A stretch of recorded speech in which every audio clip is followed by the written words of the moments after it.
कुछ बात को बोल रहे थे, मैं उनका पुरजोर समर्थन करता हूँ। और युवा लोग के कंधे पर ही अब समाज पूरा निर्भर करता है। न्यायपालिका है और चौथा स्तंभ आपका पत्रकारिता है, चार स्तंभ है। हम इसी में अपनी बात को बोलेंगे। इसके अलावा हम हथियार उठाकर तो लड़ाई को नहीं लड़ सकते, है ना? युवा ही लड़ा, और युवा कब नहीं लड़ा, हमेशा लड़ा है युवा, लेकिन वो परिणाम नहीं मिल रहा है ना आज। अभी आप देखिए, अभी हम लोकतंत्र में लड़ाई लड़। देखिए, सरना स्थल जिस तरह से अतिक्रमण किया गया है तो इसका पूरा समाज विरोध करता है, और वैसे लोग इनको सराहा रहे कि इसकी कोई गलती नहीं है। तो वैसे लोग हैं कि बोला जाए तो सरकार के समकक्ष है, उन्हें पैसा मिला है कि सरकार का साउथ जल जाएगा, तो सरकार का जो इस तरह की जो अलग राज्य चाहे अलग देश में जो एक अगुआ सरकार का जो एक शोभा है वो ख़त्म हो जाएगा। इसलिए वैसे लोगों को पैसा देके वहाँ रखा गया है बोलने के लिए, सपोर्ट में। तो हमारा ये सोच है कि कोई भी सरना स्थल बचाने में सारे लोगों को आना चाहिए। ये सामूहिक निर्णय है, समाज का निर्णय है। और यहाँ पर देखे होंगे तमाम तरह के अगुआ थे, जन परिषद के भी थे, आपका लक्ष्मी नारायण मुंडा जी भी थे जो समाज के लिए हमेशा लड़ते हैं, चाहे इधर जगलाल पाहन थे, या इधर आपका देखेंगे फूलचंद तिर्की थे, निरंजना थी, कुंद्रसी थी, मतलब तमाम तरह के अगुवागण सामने बैठे हुए थे।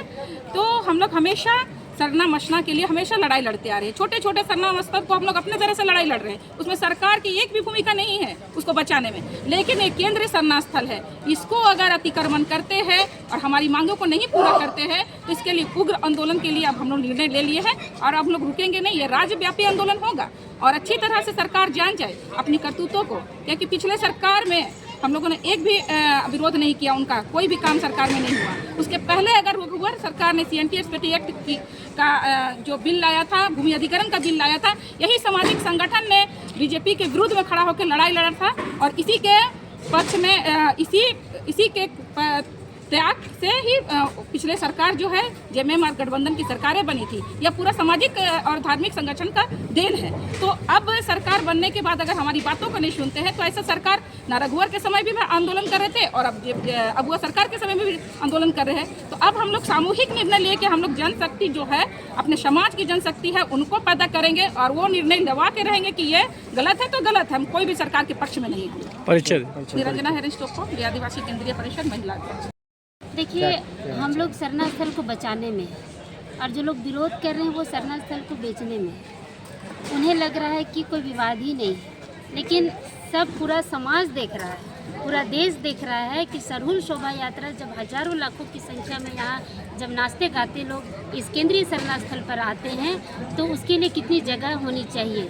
50 फीट का जो पहले का जो रास्ता था, चौड़ा रास्ता, उसमें लोगों का भीड़ अटता नहीं था, तो अभी 10 फीट का रास्ता में कैसे हटे। और इसी के कारण सरकार से मांग किया जा रहा है कि आप रैंप को सरहुल से पहले हटा दीजिए, ताकि हमारा सरहुल शोभा यात्रा में किसी भी तरह का कोई व्यवधान ना हो और किसी भी तरह की अप्रिय घटना ना घटे।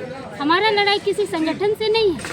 आपको सरकार का चापलूसी करना है, सरकार के साथ जाना है, रहना है, रहिए, कोई दिक्कत नहीं है। लेकिन हम लोग यहाँ सरना स्थल को बचाने के लिए, ये सरना स्थल आप लोगों को बता देना चाहते हैं, ये 46 डिसमिल का खतियान में दर्ज है।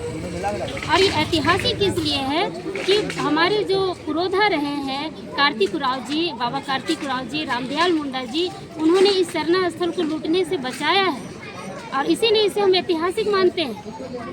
ये हमारा पुरखों का सपना है, और आज वो सपना धीरे धीरे सिमटता जा रहा है, खत्म होता जा रहा है। शर्म आना चाहिए वैसे लोगों को जो हमारा विरोध कर रहे हैं। उनका विरोध कहीं से भी जायज़ नहीं है, ये पूरा आदिवासी समाज देख रहा है। और कल हम लोग निर्णय लिए हैं 17 तारीख को कि 3 बजे इसी सरना स्थल में जमा होंगे, और भव्य तरीके से हम लोग जितने भी आदिवासी विधायक जो मरा हुआ साबित कर रहे हैं, समाज में अपने आप को मरा हुआ दिखा रहे हैं और हमारे लिए, हमारे समाज के लिए खड़ा नहीं हो रहे हैं, वैसे लोगों का हम लोग कल शव यात्रा निकालेंगे और अल्बर्ट एक्का चौक में हम लोग पुतला शव को दहन करेंगे। दूसरी बात है कि यहाँ के जो स्थानीय विधायक हैं CP सिंह, और रांची के जो सांसद हैं संजय सेठ, जो केंद्रीय मंत्री भी हैं, उनका भी एक भी बयान नहीं आना हमारे दिल को कचोट रहा है।